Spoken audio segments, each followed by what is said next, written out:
Jonathan Whitmore didn't believe in interruptions. Not in business, not in life, and certainly not in miracles. From the second-floor window of the Whitmore estate in Greenwich, Connecticut, he watched the same strange scene unfold for the third afternoon in a row, and this time, it made his hand freeze around the porcelain coffee cup. A boy had jumped the stone wall again, barefoot, thin, maybe 10 years old. Clothes faded, too big at the shoulders, frayed at the cuffs. He carried an old metal basin with both hands, as if it were something precious, and walked straight across the manicured lawn as though he belonged there. Jonathan had security cameras, alarms, a private gate. None of that explained how the child kept getting in. But that wasn't what made Jonathan's breath catch. The boy knelt in front of Evan. Evan Whitmore, 8 years old, his son. Evan sat in his wheelchair beneath the old oak tree. The same tree Jonathan avoided looking at since the accident. The same tree Evan had climbed 2 years ago while Claire was on the phone.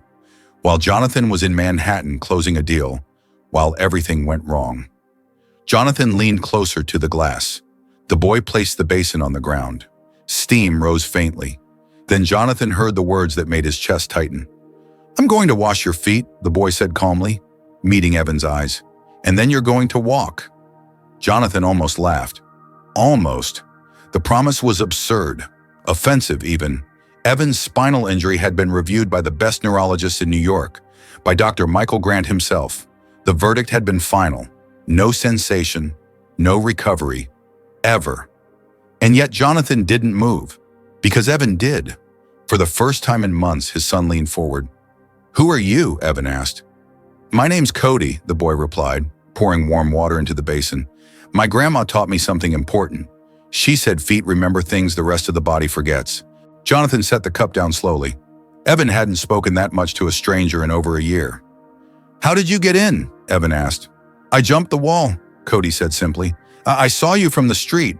You looked like you needed help." Something sharp twisted in Jonathan's chest. He didn't remember moving, but suddenly he was halfway down the marble staircase, his shoes echoing against stone. Claire wasn't home.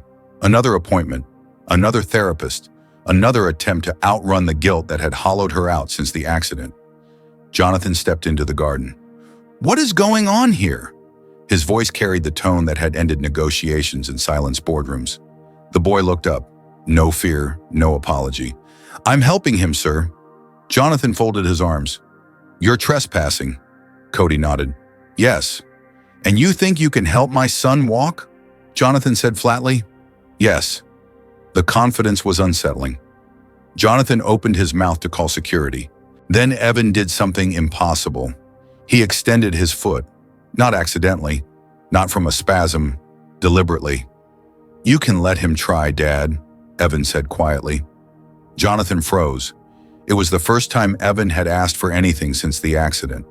Against every instinct, every rational thought, Jonathan stayed. Cody gently lifted Evan's foot into the basin. His hands were careful, precise, far more assured than a child should be. He moved in slow circles, humming under his breath, an old melody, soft and steady. "The water has to be warm," Cody explained, focused. "Not hot, not cold, and there's salt, to wake things up." Jonathan scoffed inwardly. Superstition. And yet, Evan smiled. It was small, barely there, but it was real. "Do you feel anything?" Cody asked. Evan closed his eyes. "I think, maybe. It's strange. Like something tiny. Like pins, but far away." Jonathan's heart slammed hard against his ribs. "Impossible." A voice shouted from beyond the wall. "Cody!" A tall man climbed over, breathless, his hands rough, clothes stained with dust and paint. "I'm sorry," the man said quickly, spotting Jonathan. "I'm Daniel Brooks. That's my son. He's not causing trouble, is he?" Jonathan studied him. Calloused palms, honest eyes, a man who worked with his body, not his words. "He was helping," Jonathan said slowly. Daniel looked at the scene, his son kneeling before a wealthy child in a wheelchair, a billionaire frozen mid-judgment. "My grandma taught me," Cody said to his father. "Like I told you," Daniel sighed. "Hazel," he murmured, Always said the boy would carry it on.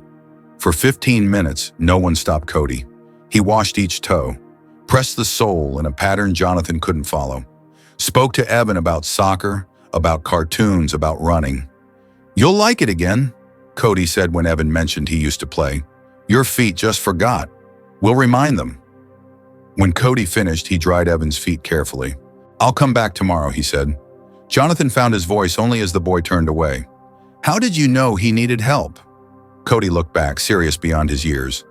"People who can't walk have sad feet," he said, "but his aren't dead. They're just sleeping." That night, Evan ate more than he had in months. "Do you think Cody will come back tomorrow?" he asked, hope threading through his voice. Claire and Jonathan exchanged glances. "We shouldn't give him false hope," Claire whispered later in the dark. "What if hope is the point?" Jonathan replied. The next afternoon, Jonathan canceled meetings. At 3 o'clock sharp, Cody appeared, this time with a small cloth bag of herbs. "Rosemary, chamomile," he explained. "My grandma said they help the blood remember where to go." Jonathan watched, listened, questioned everything he thought he knew.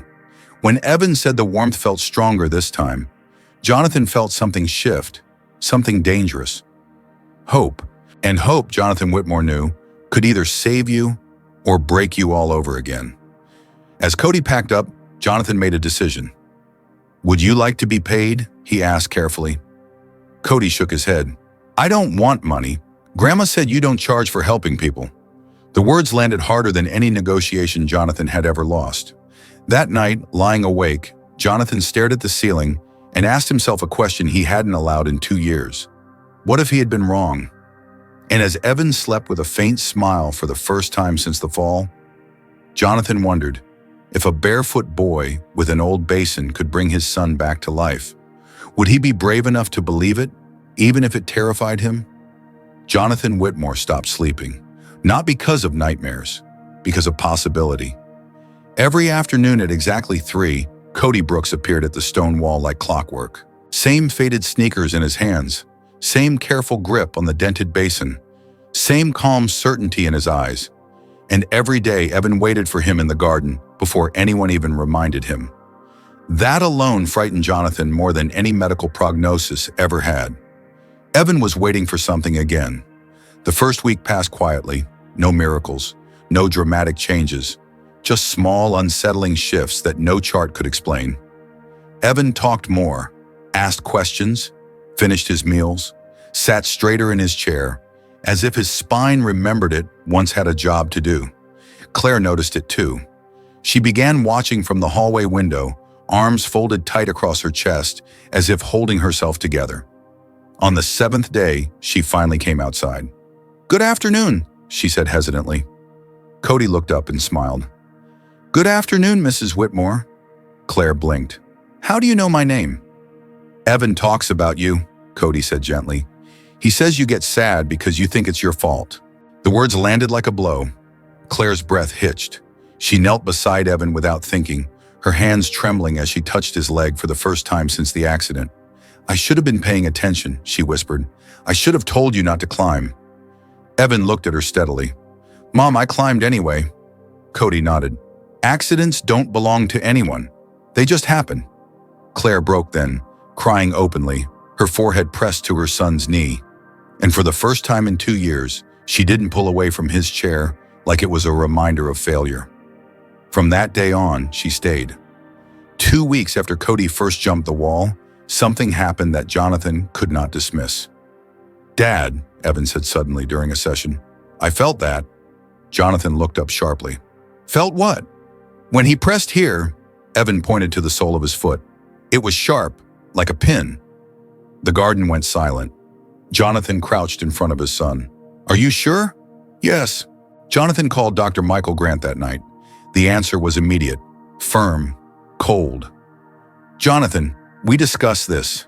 The injury is complete. Any sensation is psychological." "What if it isn't?" Jonathan pressed. "It is," the doctor replied. "Don't let desperation turn into cruelty." Jonathan ended the call with his hands shaking. The next morning, he scheduled a second opinion. He didn't tell anyone. Dr. Emily Parker's office overlooked the Yale New Haven campus. bright and quiet in a way that felt respectful. She examined Evan carefully, asked him questions, tested reflexes. When she called Jonathan in alone, her expression wasn't dismissive. "The lesion is still there," she said slowly, "but I'm seeing something unusual. There may be alternate neural activity." Jonathan's pulse roared in his ears. "Does that mean recovery?" "It means I wouldn't rule anything out," she replied. "Children's brains are remarkably adaptable." Jonathan drove home in silence. That afternoon, Cody arrived with an elderly woman beside him. "This is Mrs. Maggie Hale," he said proudly. "She knew my grandma." Mrs. Hale's hands were thin, steady, warm. She pressed points along Evan's foot, watching his face closely. "This boy's responding," she said quietly. "Not because of magic, because he wants to live in his body again." "Will he walk?" Jonathan asked. She met his eyes. "I've seen doctors be wrong before. I've never seen willpower fail." 3 weeks after Cody first knelt in the garden, Evan asked a question that made Claire's heart stop. "Can you put me on the floor?" Jonathan hesitated. "Evan, I know I might not stand," Evan said, "but I want to try." Cody nodded immediately. "The brain needs to remember, too." Jonathan lifted his son from the chair with hands that felt too big, too clumsy for the weight of hope they were holding. Claire hovered close, breath shallow. "Do you feel the ground?" Cody asked. Evan closed his eyes. "I feel something. Not like before, but something." Jonathan held him for 5 minutes. Evan trembled. Sweat broke across his forehead. When they placed him back in the chair, Evan was exhausted and glowing. "I stood," he said. "I felt it." That night, Jonathan couldn't breathe around the thought. He watched security footage of Cody leaving, then returning the next day and the next. When Jonathan offered to pay him again, Cody refused. "I'll help him because he needs help," he said simply. "That's enough." Jonathan made another decision that night. He invited Daniel Brooks over. The meeting was awkward. The Whitmore estate swallowed the construction worker whole. "I want to support Cody's education," Jonathan said plainly, "and I want him to keep helping Evan." Daniel's jaw tightened. "You're not buying my son." "I'm not buying anything," Jonathan replied. "I'm investing in a future I didn't know existed." After a long silence, Daniel nodded once. "As long as he stays my son." He did. By the end of the month, Evan moved his big toe. Then again, on purpose. Jonathan sat down hard in a garden chair, legs weak. Dr. Parker examined Evan again and confirmed it. "This is deliberate movement," she said softly. "Extraordinary." Dr. Grant came to see it himself days later. He stood silent as Evan lifted his toe on command. "I don't understand this," the doctor admitted, "but it's happening." A month after the first foot washing, Evan took a step. One small, shaking step. Jonathan cried without hiding it, and as Cody clapped like a child who had just won something precious, Jonathan realized the most frightening truth of all. This wasn't a miracle anymore. It was real, and real meant responsibility. If Evan fell again, it would hurt more than the first time. But as Jonathan watched his son laugh breathlessly, alive in a way he hadn't been in years, he knew one thing with absolute clarity. Stopping now would be the cruelest thing of all. And so he asked himself silently what he was willing to risk for a future he had been told didn't exist. Jonathan Whitmore used to measure progress in quarterly reports and sign contracts. Now he measured it in seconds. 5 seconds. That was how long Evan could stand on his own 2 feet by the time autumn settled over Greenwich. How long Jonathan held his breath every afternoon as his son trembled, concentrated, and refused to sit back down until his legs gave out completely. 5 seconds was nothing to the outside world. To Jonathan, it was everything. The garden had changed. The oak tree no longer felt like an accusation. The lawn no longer felt like a place where time had stopped. Parallel bars had been installed near the spot where Cody first knelt with his basin, simple metal rails that became Evan's battleground. Every day after school, Cody arrived, backpack slung over one shoulder, basin in hand. Mrs. Maggie Hale joined them on weekends, her quiet authority guiding adjustments that seemed invisible but mattered deeply. Claire learned every step, every motion, every warning sign. For the first time since the accident, she wasn't watching helplessly. She was part of the fight. The breakthrough came on a gray Tuesday. Jonathan was on a conference call when he heard shouting outside. Not panic, joy. He dropped the call and ran. Evan stood between the bars, legs shaking, sweat running down his temples. "I did it," Evan said, breathless. "Dad, I did it." Jonathan reached him just as Evan took another step. Unsteady, awkward, real. Jonathan wrapped his arms around his son and cried openly, not caring who saw. Claire was already sobbing, hands pressed to her mouth. Cody stood back, eyes shining, as if watching something he had always known would happen. That night, Jonathan called Dr. Emily Parker. "He's walking," Jonathan said quietly. There was a pause, then disbelief, then silence. "I need to see him again," she said. Word spread quickly after that. Doctors came, therapists, skeptics. Evan became a question no one could ignore. Tests showed the injury was still there, unchanged, undeniable. And yet Evan walked. Not perfectly, not easily, but he walked. Dr. Michael Grant arrived one afternoon unannounced, standing stiffly at the edge of the garden. He watched Evan complete a short lap with a walker, face pale. "I was wrong," he said finally. The admission mattered more to Jonathan than any apology. 6 months later, Evan ran. Not fast, not smoothly, but under his own power. Jonathan converted the east wing of the estate into a rehabilitation space without ceremony or press releases. He didn't name it after himself. He didn't invite cameras. He simply opened the gates. Children arrived in wheelchairs. Parents arrived exhausted, hollow-eyed, afraid to hope. Cody knelt in front of each one. He never promised miracles. He promised effort. Some children regained movement. Some didn't. All of them smiled again. Claire found her calling among the families, sitting with mothers who blamed themselves, fathers who couldn't look at their children's legs without breaking. She spoke from experience, not theory. Her voice carried weight because it carried truth. Daniel Brooks left construction and took a maintenance role at the center, fixing rails, ramps, anything that needed steady hands. He watched his son teach doctors twice his age without arrogance, without fear. Years passed quietly. Evan grew taller, stronger. He studied anatomy with an intensity that surprised no one who had watched his journey. When he told Jonathan he wanted to become a neurologist, Jonathan nodded without question. Cody studied medicine too, refusing scholarships that would pull him away from the center until Jonathan convinced him education was another way of helping. They worked side by side as adults, one grounded in science, the other bridging science with something older, deeper. They disagreed often. They learned constantly. They never stopped believing. On a spring afternoon, 10 years after Cody first jumped the wall, Jonathan watched from the same second-floor window. In the garden, a young girl sat in a wheelchair, hands clenched in her lap, eyes empty with grief too heavy for her age. Cody knelt. "I'm going to wash your feet," he said gently, "and then we'll see what your body remembers." Jonathan smiled softly. Claire joined him at the window, her hand finding his. "Do you ever think about how close we came to calling security?" she asked.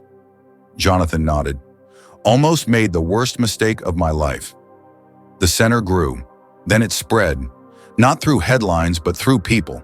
Former patients became therapists. Parents became volunteers. Hope moved faster than fear. Years later, when Evan walked across a graduation stage without assistance, Jonathan felt a quiet satisfaction deeper than any success he had ever achieved. Not pride, gratitude, because he had learned something money had never taught him, that sometimes the most important thing you can do is let a stranger stay. And sometimes the bravest decision isn't believing in miracles, but choosing not to shut the door on possibility. As Jonathan watched Cody kneel once more, basin in hand, he understood that healing had never really been about feet or nerves or even walking. It had always been about love that refused to give up.